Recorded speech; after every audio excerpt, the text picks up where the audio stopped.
With Adriana Guzmán Fralick, candidate for Attorney General here in the state of Nevada, let's just start off by talking about what are the top issues that you think voters are coming to the poll for, specifically in your race this election cycle. Sure. In my race, I think people are wanting to see a change.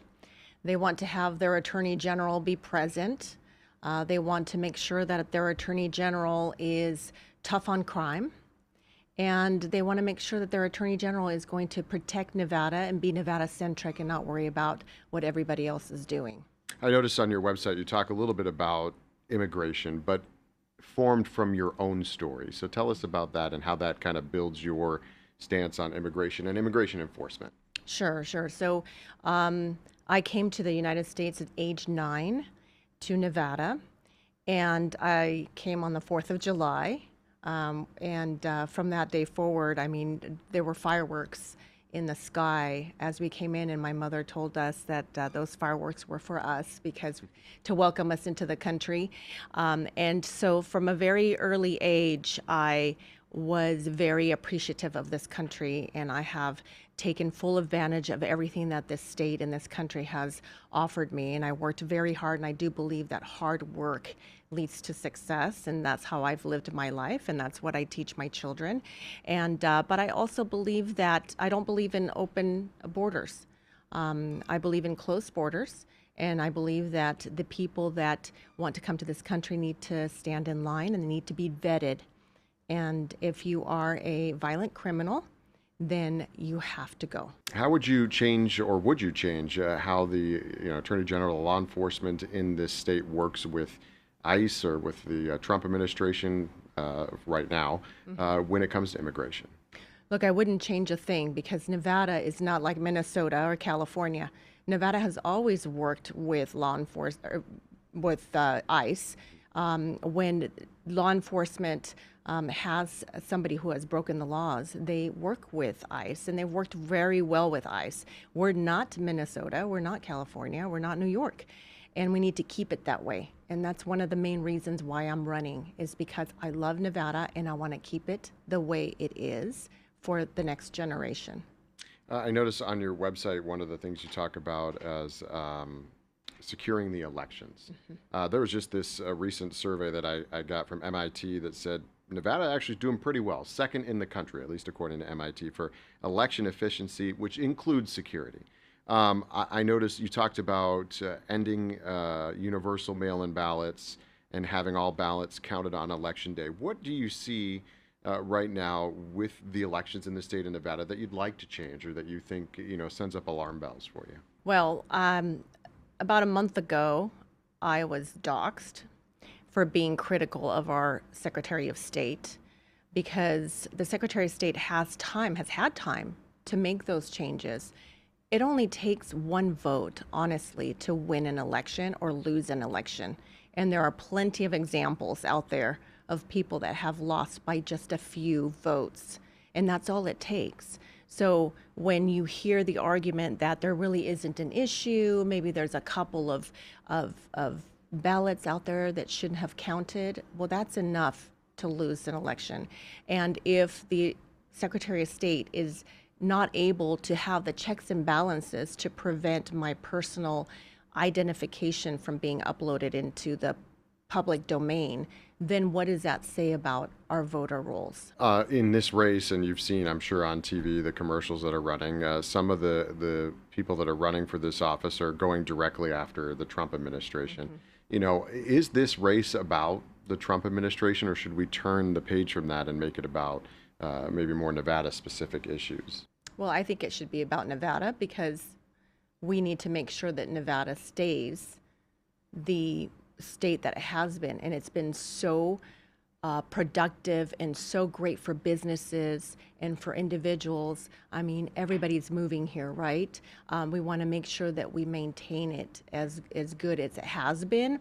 And this, I would imagine that all that hate is going to drive people to the polls on one side, but I don't think it's a winning strategy. I think the winning strategy is to focus on Nevada and the good folks that live here and to make sure that we have an Attorney General's office, which is the law firm of Nevada, that works for Nevadans.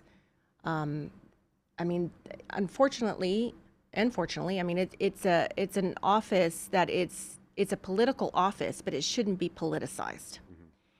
It just needs to be run like a law firm. Do you think it's been politicized with the Secretary of State and Attorney General, like the recent issues we've seen come up, or going after the Trump administration on sort of getting back the tariffs and suing the administration? Is that politics, or is that good business for Nevada? I think it's politics because it's something new. I've been in state government for a long time, and those political offices stayed in their lane basically and did what was best for Nevada.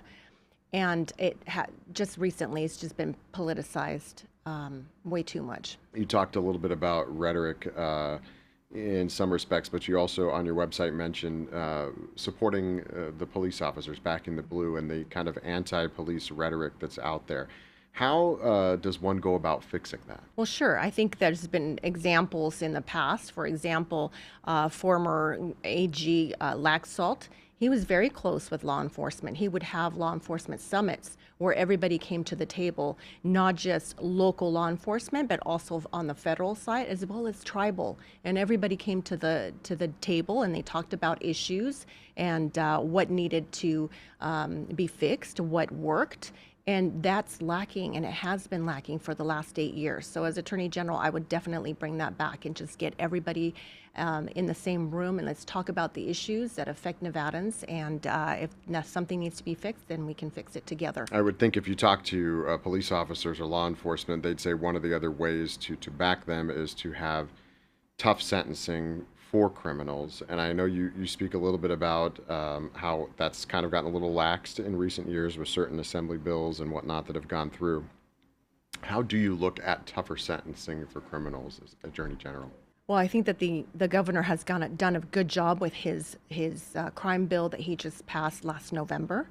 And so as Attorney General, it's my job to make sure that it's implemented where it falls within my scope, but also it is the Attorney General's job to also help local DA's offices and law enforcement to make sure that those policies are carried through. Do you see, I mean, right now, obviously, we've got an Attorney General and a governor of different parties. Putting the same party in both offices, I'm guessing would help get more things accomplished. Look, that's the goal. I mean, yes, certainly in the past there has been attorney generals and governors have been from the same party and didn't get along, right? Yeah. But I'm confident that with Governor Lombardo and myself as Attorney General, we'll get things done and we'll do a lot of good for Nevada. I want to allow people to sort of get to know you. So tell us a little bit about, I know we talked about how you came to this country, but what you've done in your offices, the political offices you've held, and as an attorney here in the last few years. Sure. So I've had my own law office for the last 6.5 years.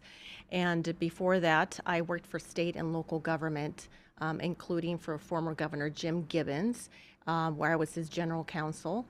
And we worked very well together, and that's when I first learned how important it was to have an attorney general that worked closely with the governor to get things done.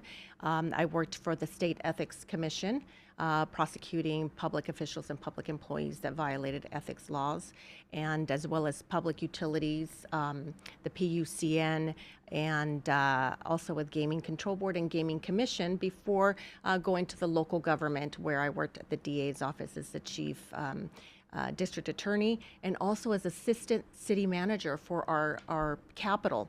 And there, I honed my leadership skills because I was in charge of all the various departments, including the fire department, public works, parks and recreation.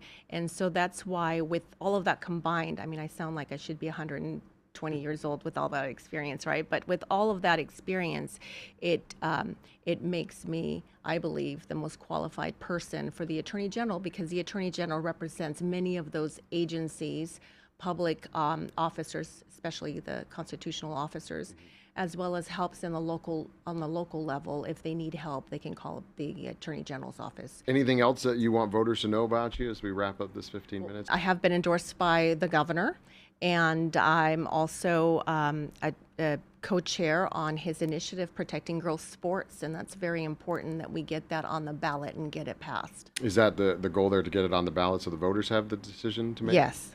Yes. Can you tell us a little bit about that, or how that's going to work? Sure. Yeah.